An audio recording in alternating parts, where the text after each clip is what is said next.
Hi everyone, welcome to Impact Academy. So today let us continue with the Indian Polity. So today let us look at various types of legislative procedures. Okay, money bills, financial bills, and all those things. So if you look at the legislative procedures in the Parliament, different stages in the legislative procedure in Parliament relating to bills other than money bills are as follows. First thing is, so we are talking not about money bill but other bills, normal bills. So introduction of a bill in either house of the Parliament. Okay, motions after the introduction, report by select committee, okay, passing of the bill in the house where it was introduced, passage in the other house, and then president asset.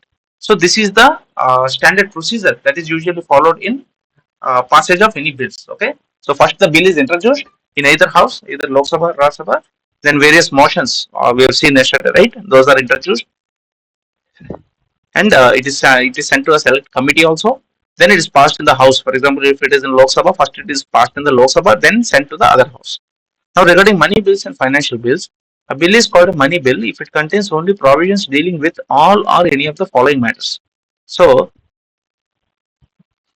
so we've already seen Article 110, right? Article 110 gives the definition of money bills, and the Speaker has the final authority regarding to money bills. So, so the imposition, abolition, remission, alteration, or regulation of any tax. So, for example, GST and all these things will come under the money bills. So, if it comes under money bills, then the Lok Sabha will have more powers. So, the regulation of the borrowing of money by the government. So, the regulation of borrowing of money by the government, the custody of or the withdrawal of money from the Consolidated Fund of Money India. Okay, anything to do with Consolidated Fund of India, the appropriation of money out of Consolidated Fund of India, the declaring of any expenditure to be expenditure charged on the Consolidated Fund of India, okay, the receipt of money on account of the Consolidated Fund of India or the public account of India, or the custody or issue of such money, or the audit of the accounts of the union of the state. So all these things will come under money bills. Very, very important. Frequently it is start. So anything that has got to do with spending money or withdrawal from Consolidated Fund of India, or any changing of taxes or anything, regulation of borrowing from government, okay, and this audit accounts of the union state, all those things are money bills. So this is very important. The procedure for passing of money bills in parliament is, a money bill cannot be introduced in the Rajya Sabha. It's very, very, very important. So that is why, as I said, if it is a money bill, Lok Sabha has more powers. So after a money bill has been passed by the Lok Sabha, it is transmitted to the Rajya Sabha with the speaker's certificate that it is a money bill. So we have seen in the past, in the case of Aadhaar bill also, there was a confusion whether it was a money bill or not. Later, I think it was declared as a money bill, and the speaker decision is final. Okay, so the Rajya Sabha can neither reject or can neither reject the money bill nor amend it. Okay, so when it comes to the money bill, the Rajya Sabha has very little powers. It cannot reject, it cannot amend. It must, within a period of 14 days from the date of receipt of the bill, return the bill to the Lok Sabha with its recommendation. So 14 days. If it is passed in the Lok Sabha, it is sent to the Rajya Sabha. Now, Lok Sabha may accept or reject all or any recommendations of the Rajya Sabha. So Rajya Sabha has absolutely no power in case of money bills. It is up to the Lok Sabha to accept or reject the recommendations of the Rajya Sabha. If the Lok Sabha accepts any of the recommendations, the money bill is deemed to have been passed by both houses with the amendment recommended by the Rajya Sabha and accepted by the Lok Sabha. Okay, if it accepts any recommendation. If a money bill is not written by Rajya Sabha within 40 days, it shall be deemed to have been passed by both houses. So 14 days is the only time the Rajya Sabha can delay a money bill. Beyond that, it cannot do anything. Okay, by in the form which is passed by the Lok Sabha. So Lok Sabha has more powers when it comes to money bill. Only those financial bills are money bills which bear the certificate of the speaker. Okay. Now, with apart from money bills, there are other financial bills. So normal financial bills do not receive speaker certificate of are of two classes, and this we can see in the article 117. So article article 110 is very important. Okay, article 110 gives the definition of money bills, and 117 is special provisions as to financial bills. Okay, annual financial statement, appropriation bills, and all these things are also very important.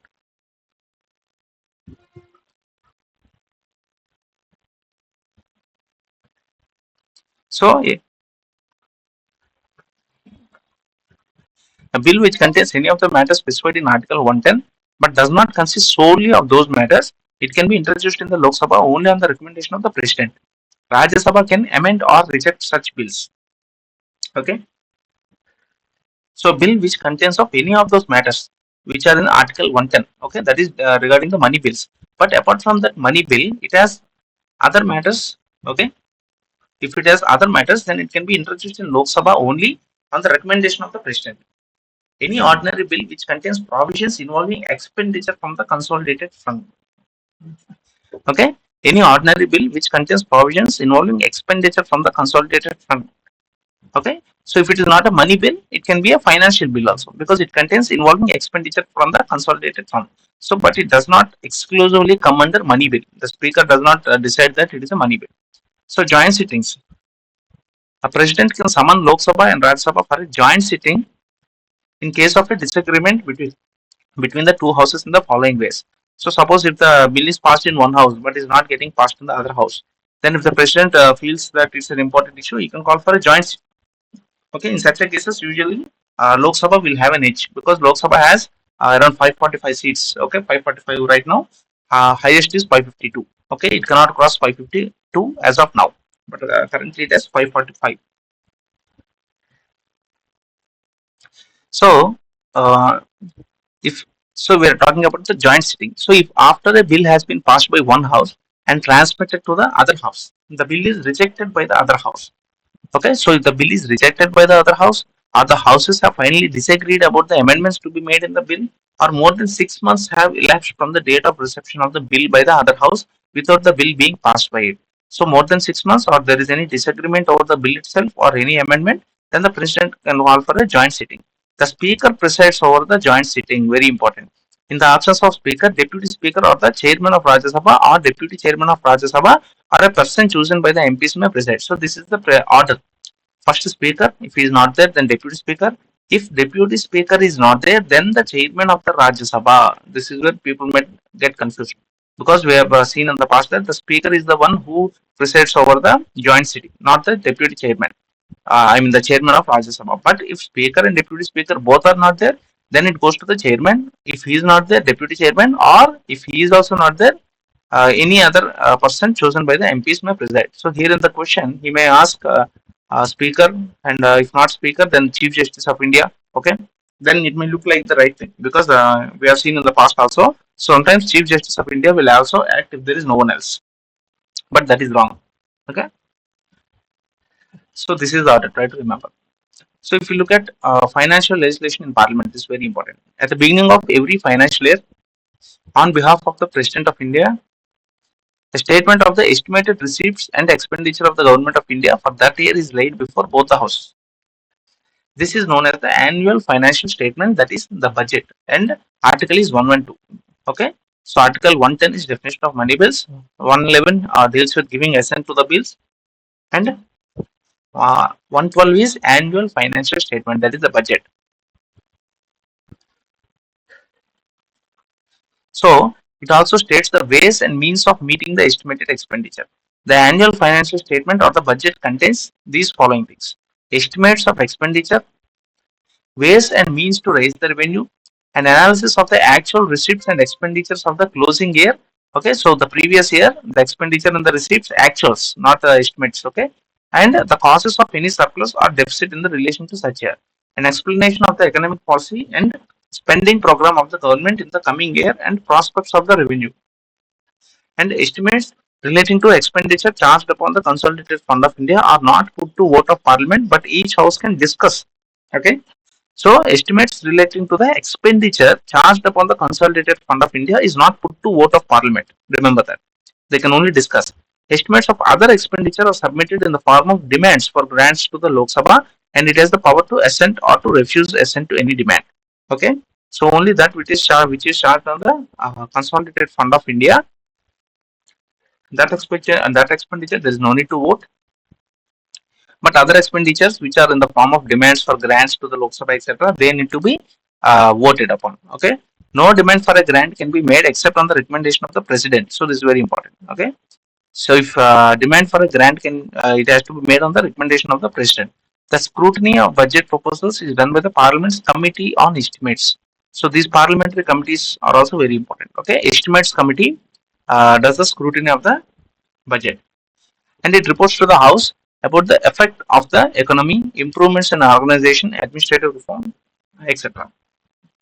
So suggest alternative policies, examine whether the money is well laid out, suggest the form in which estimates are to be presented to the Parliament, and the report of the estimates committee is not debated in the House. So the CAG, Comptroller and Auditor General, is the guardian of the public purse. Okay, it is his function to see that not even a paisa is spent without the authority of the Parliament. So everything that the government spends, okay, the expenditure it charges from the Consolidated Fund of India, everything is audited by the CAG. The report of the CAG is laid before the Parliament, is examined by the Public Accounts Committee. So all these are very important points. So the CAG reports are also submitted to the Parliament and they are examined by the Public Accounts Committee. So Public Accounts Committee is a committee of the Lok Sabha having 15 members from that house but 7 members from the Rajya Sabha that are also associated with this committee. So these estimates committee, Public Account Committee and their composition and all these things are very important. So Public Accounts Committee is 15 plus 7. Try to remember that. 15 from Lok Sabha and 7 from Rajya Sabha. So Public Accounts Committee examines that the money disbursed was legally available and used for the right purpose, expenditure conforms to the authority which governs it, and every reappropriation has been made in accordance with the rules framed by the competent authority.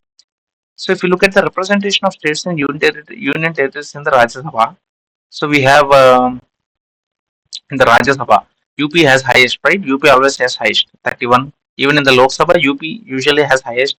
So Andhra Pradesh has 11 in the Rajya Sabha. So this we are not talking about Lok Sabha. Lok Sabha we have 25 member of parliaments. Okay, we have 25 parliamentary constituencies, and Rajya Sabha we have 11.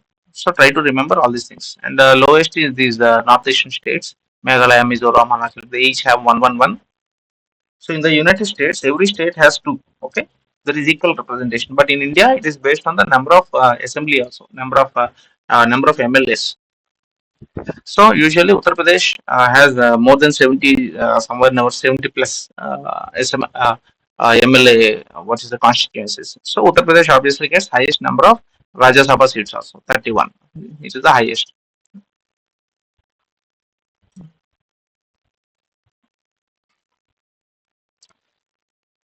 So representation of the states and union territories in the Lok Sabha.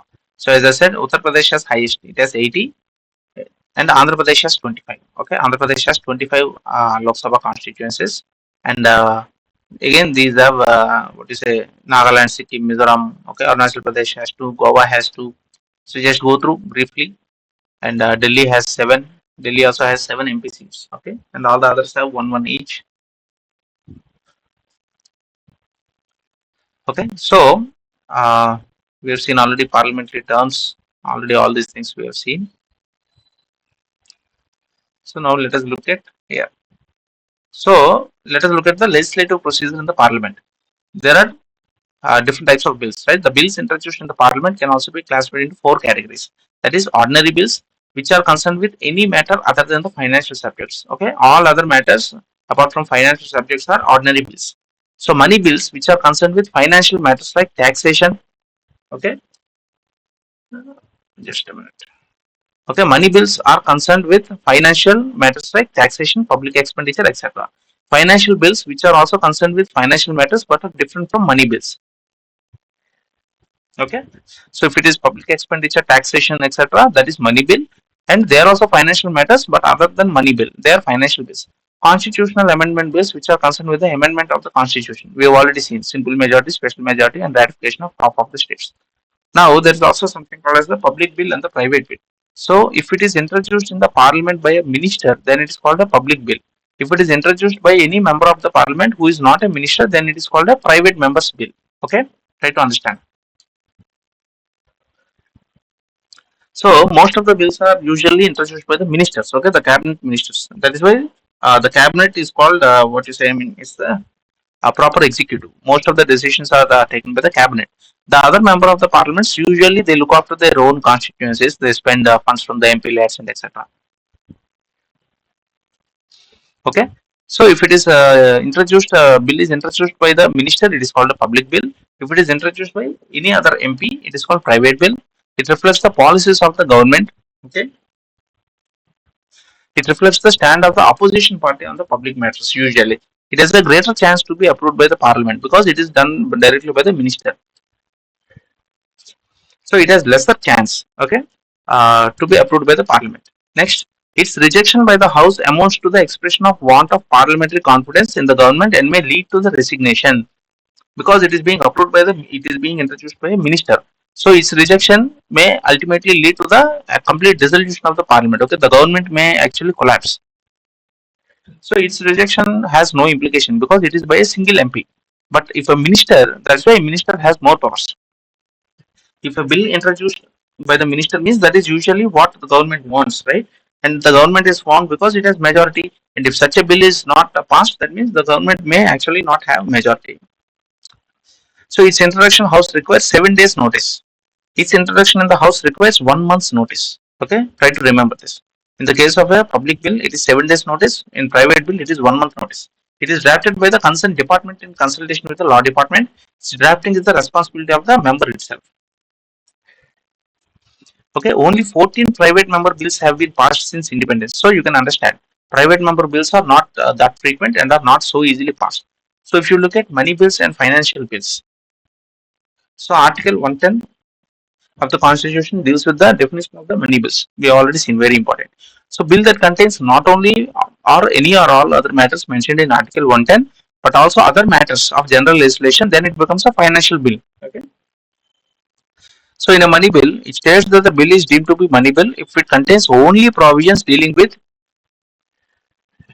any or all of the following matters: the imposition, abolition, remission, alteration, or regulation of any tax, the regulation of the borrowing of money by the Union government, the custody of the Consolidated Fund of India or the Contingency Fund of India, regulation of borrowing by of money or giving of any guarantee by Government of India.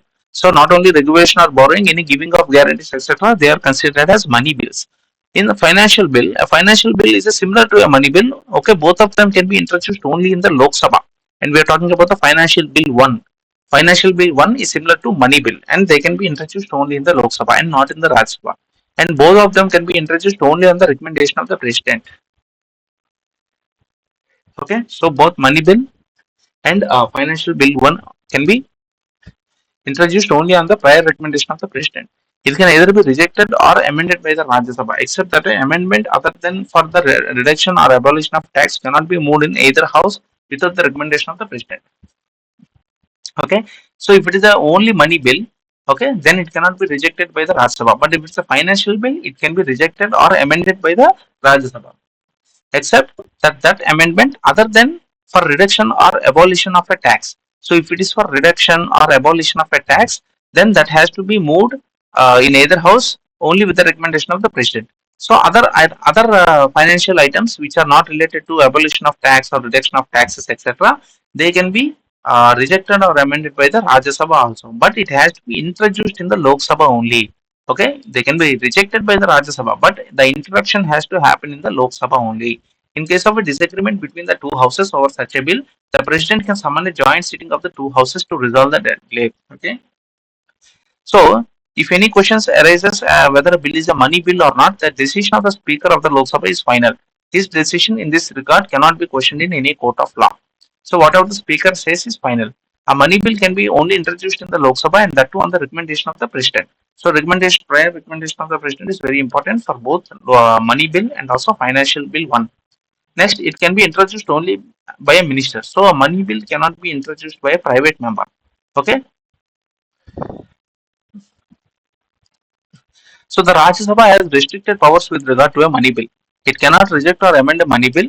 It can only make the recommendations. It must return the bill to the Lok Sabha within 14 days. So beyond 14 days, whether it is considered as passed by the Rajya Sabha also. So Rajya Sabha has no powers with regarding to money bill. So Lok Sabha may accept or reject amendments recommended by the Rajya Sabha in the money bill.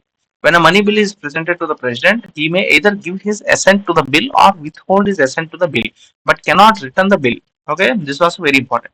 He may give the assent or withhold the assent, but he cannot return a money bill. But in usually he will give the assent because a money bill is introduced in the parliament only with the prior recommendation of the president.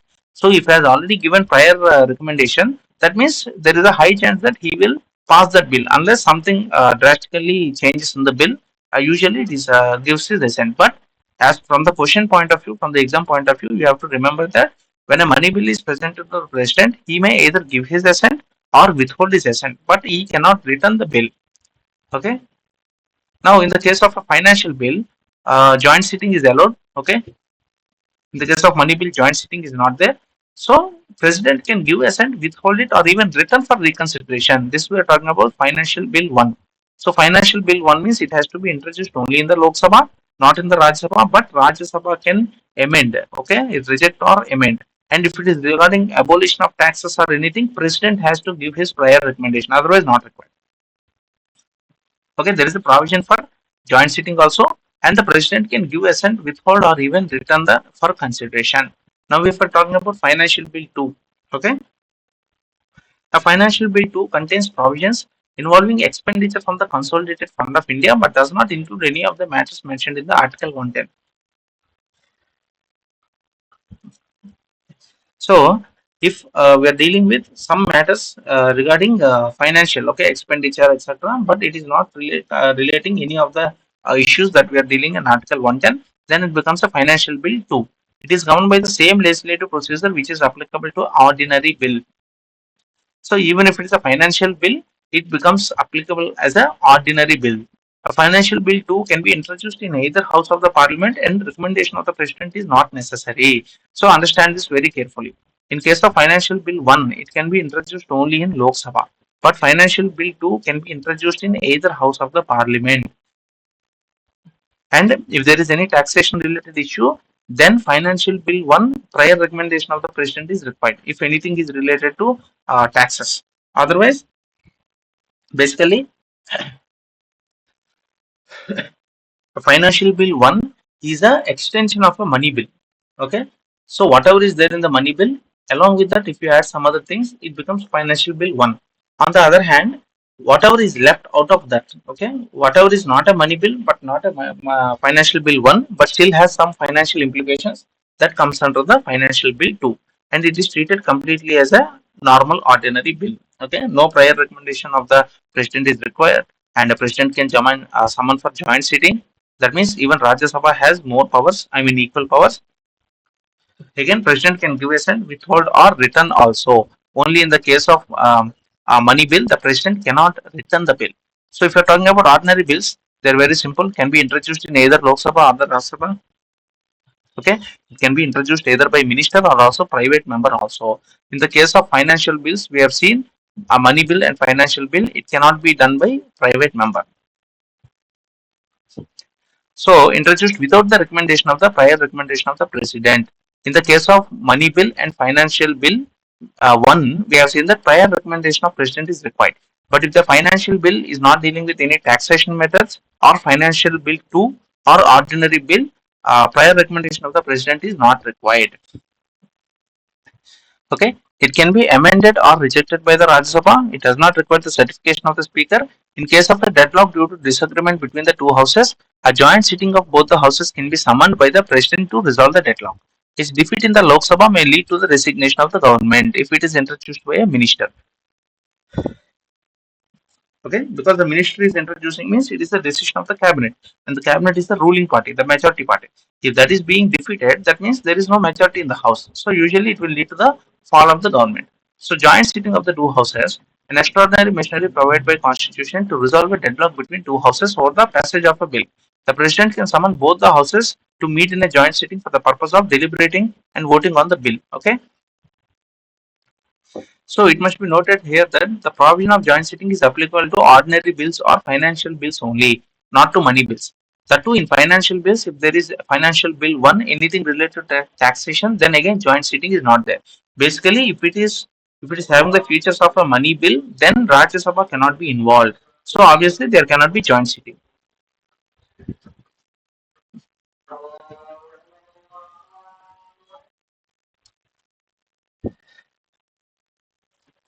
Okay. So it must be noted here that the provision of joint sitting is applicable to only ordinary bills or financial bills only, and not to money bills or constitutional amendment bills. Okay. So constitutional amendment bills. So constitutional amendment bills also, there is no concept of joint sitting. As the Speaker of Lok Sabha presides over a joint sitting of the two houses and the Deputy Speaker in his absence. If the Deputy Speaker is also absent, then we have seen the chairman. Okay, if the deputy speaker is also absent, the deputy chairman presides. First, I mean, chairman, then the deputy chairman. Then, if he is also not there, then some member, some MP who has been selected for this purpose. Provision regarding the joint sitting of the two houses has been invoked only thrice. Okay, till now only 3 times there has been joint sitting. Bill referred to the joint sitting is passed by a simple majority of members present and voting. That means more than 50%. You join the two houses and more than 50% if they pass the bill, then that bill is considered as passed. So we have seen a lot of information about ordinary bill, money bill, and financial bill, etc. Okay, these are very important topics. More questions are asked from these sections. Thank you.